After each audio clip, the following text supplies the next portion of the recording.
हमारे हिंदी ज्ञान चैनल में आपका स्वागत है।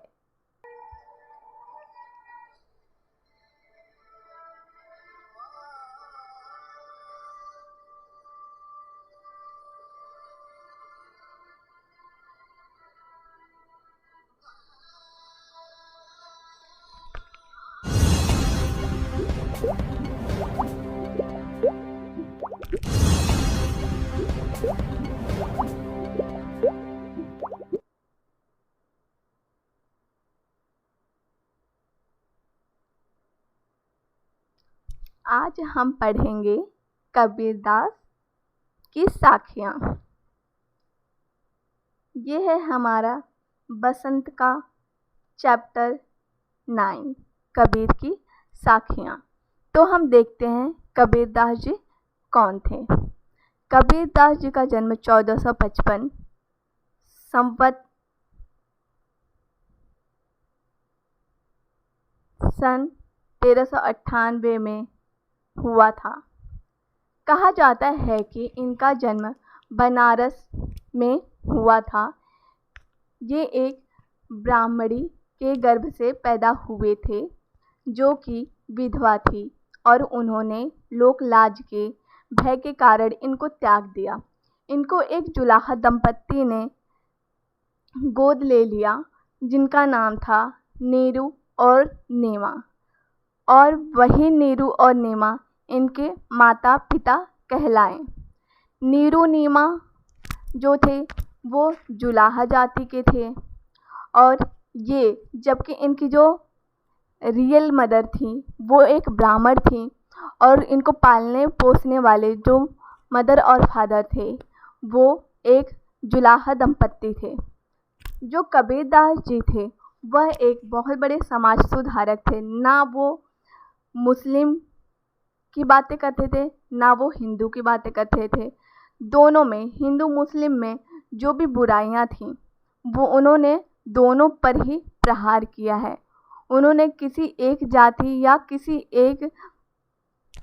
एक समाज पर प्रहार नहीं किया है। इन्होंने समाज के उन सारी बुराइयों पर प्रहार किया है जो कि समाज के लिए हानिकारक थी। इसलिए हम कहते हैं और कहा जाता है कि कबीरदास जी बहुत बड़े समाज सुधारक थे।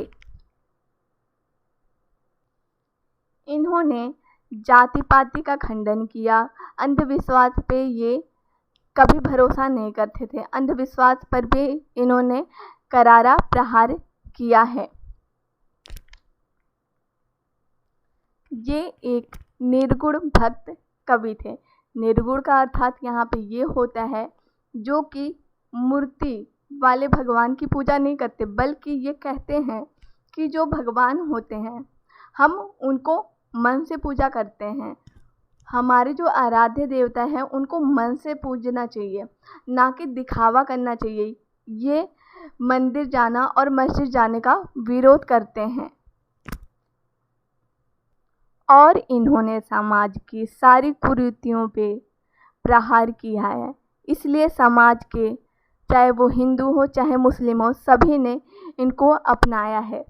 जैसे कि हम देख सकते हैं इनकी मृत्यु पर हिंदू जलाना चाहते थे और जो मुस्लिम थे वो दफनाना चाहते थे।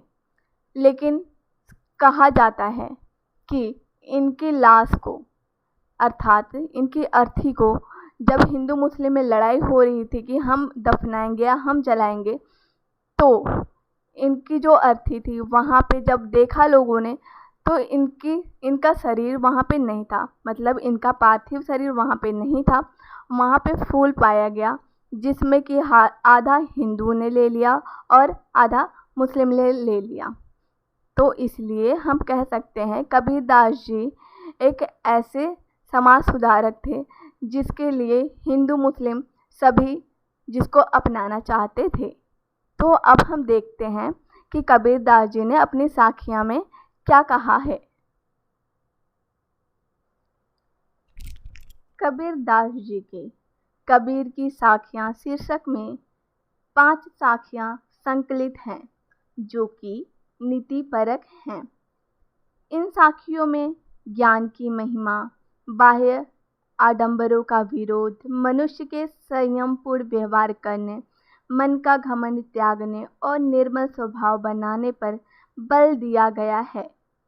उन्होंने आडंबरपूर्ण भक्ति पर प्रहार करते हुए कहा है कि मन को नियंत्रण में लिए बिना ईश्वर की सच्ची भक्ति यानी सुमिरन नहीं की जा सकती है। किसने कहा है ये कहा है कबीरदास जी ने। तो चलो अब हम देखते हैं कि पहली साखी में कबीरदास जी ने क्या कहा है। जाति न पूछो साध की, जाति न पूछो साध की, पूछ लीजिए ज्ञान, मोल करो तलवार का, पड़ा रहने दो म्यान। यहाँ पे तलवार का क्या अर्थ है? तलवार का जो अर्थ है मतलब यहाँ पे तलवार है, ठीक है। और म्यान जो है, म्यान किसे बोलते हैं? जिसमें तलवार रखी जाती है। जैसे कि जब हम कोई नई चीज़ लाते हैं, जैसे कि हम नया फ़ोन लेते हैं तो वो एक डब्बे में पैक होके आता है, तो हमें फ़ोन से काम होता है। फ़ोन अगर अच्छा है तो हमारे लिए अच्छा है, डब्बा कितना भी सुंदर हो उससे हमें क्या मतलब है? कोई मतलब नहीं है ना। इसीलिए जाति न पूछो साध की, साध मतलब कौन है? किसी अच्छे व्यक्ति, अच्छे सज्जन की बात कही है, किसी साधु की बात की गई है। पूछ लीजिए ज्ञान, पूछ लीजिए ज्ञान का अर्थ क्या है? यहाँ पे ज्ञान से मतलब ये है कि किसी भी व्यक्ति की आप जाति मत पूछो। जाति से आपका क्या मतलब है? जैसे आपने देखा होगा समाज में कास्ट सिस्टम चलता है, तो कबीरदास जी ने उस पर करारा व्यंग करते हुए ये बोला है कि जाति न पूछो साध की, पूछ लीजिए ज्ञान, मोल करो तलवार का, पड़ा रहन दो म्यान। मतलब ये है कोई भी व्यक्ति आपसे मिलता है तो आप ये मत देखिए कि उनकी जाति क्या है, बल्कि अगर जानना ही है तो उनसे ज्ञान जानिए कि उनके अंदर कितना ज्ञान है। आप जितना भी अचीव कर सकते हैं, जितना भी प्राप्त कर सकते हैं ज्ञान उनसे, वो प्राप्त कर लीजिए। उसी प्रकार जैसे कि मोल करो तलवार का, मोल भाव मतलब जैसे हम कोई भी चीज़ लेने जाते तो हम पूछते हैं ना भैया इसका क्या प्राइस है, वहाँ पे वही है प्राइस मतलब मोल। मोल करो तलवार का, तलवार यहाँ पे क्या है? कबीरदास जी जो हैं वो साधुकड़ी भाषा का प्रयोग करते थे, वो शुद्ध खड़ी हिंदी नहीं बोलते थे। यहाँ पे तलवार का अर्थ है तलवार, ठीक है। और पड़ा रहन दो म्यान, मतलब तलवार जिसमें रखा जाता है ना उसको हम क्या बोलते हैं? म्यान बोलते हैं, ठीक है। तो कबीरदास जी ने यही बोला है कि जाति न पूछो साध की, पूछ लीजिए ज्ञान, मोल करो तलवार का, पड़ा रहन दो म्यान। अर्थात किसी भी व्यक्ति से आप मिलते हो तो ये मत देखो कि वो दिखने में कैसा है, उसका कास्ट क्या है, बल्कि आप उससे ये जानना चाहो कि उसके अंदर ज्ञान कितना है। जितना भी प्राप्त कर सकते हैं आप उससे ज्ञान प्राप्त करो। और उसी प्रकार ये वैसे हुआ जैसे कि हमें जब हम तलवार लेने जाते हैं तो हमें देखना चाहिए कि तलवार की धार कितनी तेज है, क्योंकि हमें काम तलवार से करना है, ना कि जिस म्यान में वो रखा रहता है। म्यान जितना भी सुंदर हो हमें उससे क्या मतलब है? हमें उससे म्यान से मतलब नहीं है, हमें तलवार से मतलब। उसी प्रकार हमें व्यक्ति के, साधु के जाति से मतलब नहीं है, हमें उसके ज्ञान से मतलब होना चाहिए। अब हम कबीरदास जी की दूसरी साखी देखते हैं। कबीरदास जी की दूसरी साखी में बोला गया है, आवत गारी एक है, उल्टत होई अनेक, कह कबीर नहीं उलटिए, वही एक की एक। अर्थात आवत गारी एक है। यहाँ पे गारी क्या है? गारी का अर्थ है गाली देना। गाली मतलब अब्यूज, जिसे हम बोलते हैं इंग्लिश में गाली। आवत गारी एक है मतलब कोई एक व्यक्ति एक गाली देता है। उल्टत होई अनेक, उल्टत मतलब यहाँ पे पलट कर जवाब देना, ठीक है। जब हम किसी, जैसे आपको कोई कुछ बोलता है तो आप पलट कर तुरंत जवाब देते हैं ना, वही बोल रहे हैं यहाँ पे कबीरदास जी। आवत गारी एक है, उल्टत होई अनेक। अगर आपने पलट कर जवाब दे दिया, मान लिया सपोज दैट कि आपका किसी व्यक्ति से आपको कोई व्यक्ति कुछ बोल रहा है, उसने कुछ गलत बोल दिया, अगर आप उससे पलट कर जवाब दे देंगे और उसने भी और कुछ बोल दिया तो वहाँ पे क्या होगा, आपका झगड़ा उससे हो जाएगा, यानी बात बढ़ती जाएगी। यहाँ पे कबीरदास जी यही बोल रहे हैं, आवत गारी एक है उल्टत होई अनेक। मतलब एक व्यक्ति कोई एक गाली देता है या कोई एक गलत काम करता है, अगर आप पलटकर वही चीज़ करते हैं तो आप भी गलत करेंगे और गलतियाँ बढ़ती जाएंगी। इसी प्रकार अगर कोई एक आपको गाली देता है, अगर आपने पलटकर जवाब दे दिया तो वो गाली नहीं गालियाँ हो जाएंगी। ठीक है, मतलब अनेक मतलब बहुत सारी गालियाँ हो जाएंगी। उसने एक बोला, आपने दो बोला, फिर उसने कुछ और बोला, फिर आपने बोला, फिर बहुत सारी ऐसे गलतियाँ और गालियाँ बढ़ती जाएंगी। कह कबीर नहीं उलटिए, उलटिए मतलब आपको पता है कि पलट कर जवाब देना होता है। तो यहाँ पे ये बोला है, कबीरदास जी क्या कहते हैं कि पलट कर जवाब मत दो, नहीं उलटिए, मतलब पलट कर जवाब नहीं दीजिए, वहीं एक की एक। अगर उसने एक गाली दी है तो वो एक की एक ही रह जाएगी। अर्थात यहाँ पे ये है कि सामने वाला अगर एक गलती कर रहा है तो आप भी उसके पीछे पड़ के ये मत, आप भी कुछ गलत मत करो। ठीक है, वो कर रहा है उसको करने दो, वो एक बार क्या होगा, वो अपने आप ही शांत हो जाएगा। ठीक है, अगर आपने उसको पलट कर रिप्लाई नहीं किया तो उसको खुद ही शर्मिंदगी फील होगी और वो खुद नेक्स्ट टाइम से ऐसा काम नहीं करेगा। ये कबीरदास जी कहते हैं। और यहाँ पे देखिए, कह कबीर, ये क्या है, ये जैसे आप लोगों को मैं पढ़ा चुकी हूँ, जब भी किसी वर्ड की आवृत्ति होती है तो वहाँ पे कौन सा अलंकार होता है, अनुप्रास अलंकार होता है। तो यहाँ पे क और क की आवृत्ति हुई है तो यहाँ पे कौन सा अलंकार है, अनुप्रास अलंकार है ना। इस साखी में कबीरदास जी ने क्या समझाना चाहा है कि अगर कोई गलत करे तो हमें उसको देखकर गलत नहीं करना चाहिए। अर्थात जो यहाँ पे बोलना चाहा है कबीरदास जी ने, जो गाली दे रहा है वो एक अशिष्ट व्यक्ति है और ये आपको नीति सिखा रहे हैं। मतलब अर्थात जो जीवन में जो नीतियाँ हमें अपनानी चाहिए। ठीक है, तो अब हम देखते हैं कि हमारी तीसरी साखी में क्या है। माला तो कर में फिरे, जीभ फिरे मुख माय, मनुआ तो दहु दिसी फिरे, यह तो सुमिरन नाही।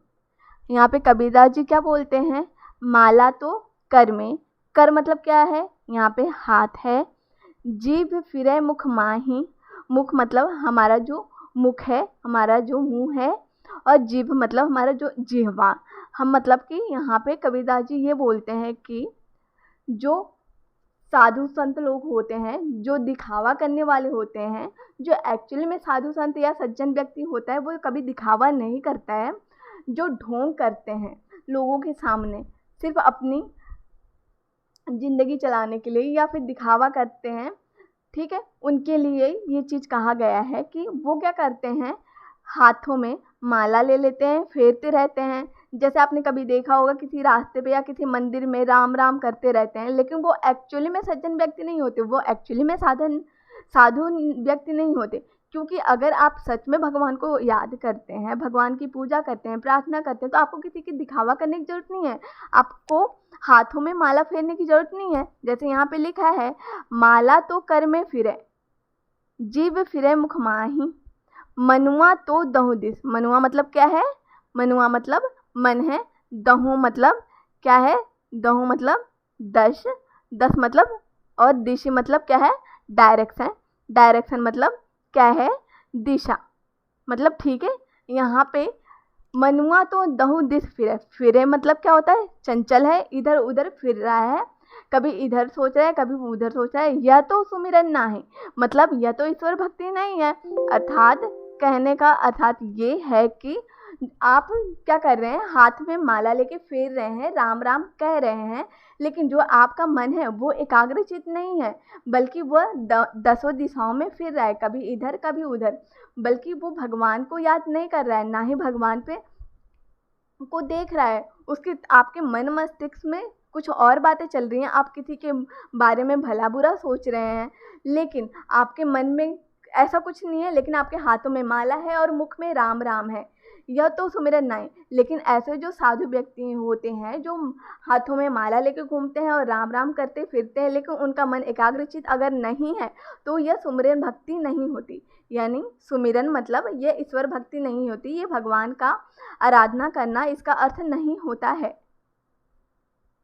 अर्थात यहाँ पे ये कबीरदास जी हो, ये निर्गुण भक्ति हैं और निर्गुण भक्त हैं, और ये बोलते हैं कि हमें पूजा करने के लिए, आराध्य को याद करने के लिए हमें दिखावा करने की ज़रूरत नहीं है, हमें मूर्ति पूजा करने की ज़रूरत नहीं है। हमें तो अगर भगवान को याद करना है तो हम मन से याद कर लेते हैं, और भगवान की पूजा तो मन से की जाती है, ना कि दिखावा करके। अब हम देखते हैं कबीरदास जी ने अपने चौथे दोहे में क्या कहा है। कबीर घास न नींदिए जो पाँव तली होई, उड़ी पड़े जब आँखें में खरी दुहेली होई। देखिए, नींदिए मतलब क्या है, निंदा करना या बुराई करना। पाँव तली होई मतलब पैरों, पाँव मतलब पैर, तले मतलब पैर को तलवे, मतलब घास जो होती है, हम चलते हैं तो पैरों के नीचे हमारे होती है, अर्थात हम उसको घास को बहुत छोटा मानते हैं। उसी तरह उड़ी पड़े जब आँख में, मतलब अगर उड़ी मतलब उड़ना, पड़े मतलब आँखों में पड़ जाना, आँख में। खरी दुहेली होए, खरी मतलब बहुत बहुत ही ज़्यादा, दुहेली मतलब कष्टकारी, होए मतलब होना। देखिए कबीरदास जी इससे क्या बोलना चाहते हैं, जो कबीर घास न नींदिए, कबीरदास जी बोलते हैं कभी भी घास की निंदा नहीं करनी चाहिए। जो पाँव तली हो, जो आपके पैरों तले घास होता है ना, उसकी निंदा नहीं करनी चाहिए, उसकी बेकदरी नहीं करनी चाहिए। अर्थात यहाँ पे ये बोलना चाहते हैं, जो छोटा व्यक्ति होता है कभी उसको देख कर ये नहीं, उसकी निंदा नहीं करनी चाहिए, क्योंकि कभी न कभी उसका भी समय आता है और वो भी आपके काम कभी न कभी आता है। देखिए, उसी ओढ़ी पड़े जब आँख में खरी दुहेली होई, मतलब कबीर दास जी कहते हैं घास की निंदा मत करिए, जो आपके पैरों तले रहता है उसको छोटा मत समझिए, क्योंकि कभी कभी यही घास जब आपके आँखों में पड़ जाता है, उड़ी पड़े जब आँख में, देखिए आँख में जब आँख में पड़ जाता है वह बहुत ही कष्ट देता है। खरी मतलब क्या होता है, मैंने आपको बताया है कि बहुत मतलब ज़्यादा कष्टकारी हो जाता है यही घास, जिसको आप बहुत छोटा सा तिनका समझते हैं ना, उसकी कोई वैल्यू नहीं समझते, लेकिन अगर वही अपने आप पे जब आ जाता है ना, अगर आपके आंखों में आ जाता है उड़कर, तो वो आपको बहुत कष्ट देता है। इसलिए यहाँ पे कबीरदास जी आपको ये संदेश देना चाहते हैं कि किसी भी छोटे व्यक्ति की कभी निंदा नहीं करना चाहिए, उसका हमेशा रिस्पेक्ट मतलब आदर करना चाहिए, उसके साथ आदरपूर्ण व्यवहार करना चाहिए, क्योंकि एक छोटा व्यक्ति भी आपको आज नहीं तो कल उसका भी समय आएगा और वो भी आपके काम आएगा। इसलिए कभी किसी भी व्यक्ति को छोटा या बड़ा नहीं समझना चाहिए, सबका आदर करना चाहिए। ये हमारी लास्ट साखी है, ठीक है।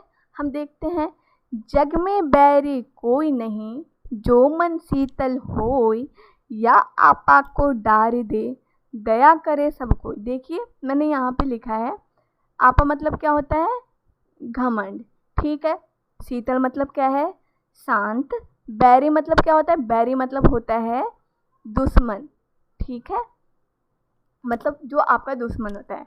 यहाँ पे कबीरदास जी क्या बताना चाहते हैं आपको, जग में बैरी कोई नहीं, मतलब आपका जग में बैरी कोई नहीं हो सकता अगर आपका मन शीतल और शांत है, आप किसी के लिए बुरा नहीं सोचते हैं, तो आपका जग में कोई भी दुश्मन नहीं होगा। या आपा को डारी दे, दया करे सब कोई। अर्थात यहाँ पे आपा मतलब क्या है, आपा का अर्थ है घमंड करना या अहंकार करना। डारी मतलब क्या होता है, त्याग देना। अगर आप अपने अहंकार को त्याग देते हैं, डारी देते हैं, तो दया करे सबको। दया मतलब आपके लिए सब ही अच्छा सोचेंगे, यही बोलते हैं कबीरदास जी कि आप जब बचपन में आते हैं, जब आप जन्म लेते हैं, तो आपका इस संसार में कोई भी दुश्मन नहीं होता है। ऐसा नहीं है कि आपका दुश्मन सब पहले से पड़े हुए हैं, बल्कि ये तो आपके व्यवहार पे डिपेंड करता है कि आपके कितने अच्छे चाहने वाले हैं और कितने बुरे चाहने वाले हैं। ठीक है, तो कबीरदास जी आपको यही बता रहे हैं, अगर आपने अपने अहम को त्याग दिया तो आपका इस संसार में कोई भी बैरी नहीं होगा, यानी दुश्मन नहीं होगा। अगर आपके अंदर अहंकार बिल्कुल नहीं है, आपका शांत स्वभाव है, आप सबके लिए अच्छा सोचते हैं, तो आपके लिए भी सब अच्छा ही सोचेंगे। जैसे यहाँ पे बोला गया है ना, दया करे सब कोई, मतलब आपके लिए सब ही अच्छा सोचेंगे। ऐसा नहीं है कि आपके लिए कोई बुरा सोचेगा। आपने अपने जीवन में खुद ही ऐसी चीज़ें अप्लाइड होते हुए देखी होंगी कि अगर आप किसी से अच्छे से प्यार से बात करते हैं तो वो आपसे प्यार से ही बात करता है, लेकिन अगर आप किसी से गंदी तरीके से बात करते हैं, गंदी तरीके से उससे बिहेव करते हैं, तभी वो आपसे गंदी तरीके से बिहेव करता है, वरना वो आपसे अच्छी तरीके से ही बात करता है जब तक आप अच्छी तरीके से उसे ट्रीट कर रहे हैं, है ना। तो ये तो मतलब यहाँ पे क्या है, जो कबीरदास जी ने अपनी लाइफ में देखा है, अपने जीवन में एक्चुअल में चीज़ें देखी है, उसी को इन्होंने यहाँ पे उतार दिया है। इसीलिए आपको इस कविता को, इस साखी को पढ़ने के लिए आपके चैप्टर में दिया गया है। इस साखी का उद्देश्य ही यही है, आपको बताना कि हमें अपना स्वभाव निर्मल एवं अहंकार रहित बनाना चाहिए, मन को शांत और निर्मल रखना चाहिए। कबीर की दोहे को साखी क्यों कहा जाता है? साखी का अर्थ क्या होता है? मैंने जैसे बताया कि ये साधुकड़ी भाषा का प्रयोग करते थे। साधुकड़ी मतलब बहुत, ये सीधे खड़ी बोली का प्रयोग नहीं करते थे, जो भी उस टाइम में बोला जाता था जैसे ही उसी शब्द का प्रयोग करते थे। साखी शब्द का जो अर्थ होता है वह होता है साक्षी, गवाह या प्रत्यक्ष रूप से देखी हुई कोई चीज़। अर्थात जो कबीरदास जी हैं, उन्होंने संसार समाज में अपनी जो खुली आंखों से जैसी चीज़ें देखी हैं वैसे ही उन्होंने व्यक्त कर दिया है। समाज में जो व्याप्त कुरीतियाँ थी, अंधविश्वास थे, आडंबर थे, उनको समाप्त करने की सीख देना चाहते थे। इसलिए इन्होंने इन सब का विरोध करते हुए अपने वाणी में आपको ये संदेश देना चाहा है कि हमें हमेशा दूसरों से अच्छी तरह से व्यवहार करना चाहिए, उनके साथ अहंकार नहीं दिखाना चाहिए, उनको कभी नीचे नहीं दिखाना चाहिए और कभी ऊंच नीच, अमीर गरीब, जाति भेदभाव नहीं करना चाहिए। कबीरदास जी के इस चैप्टर का यही उद्देश्य था। Thank you all of you. Thank you for watching. Thank you.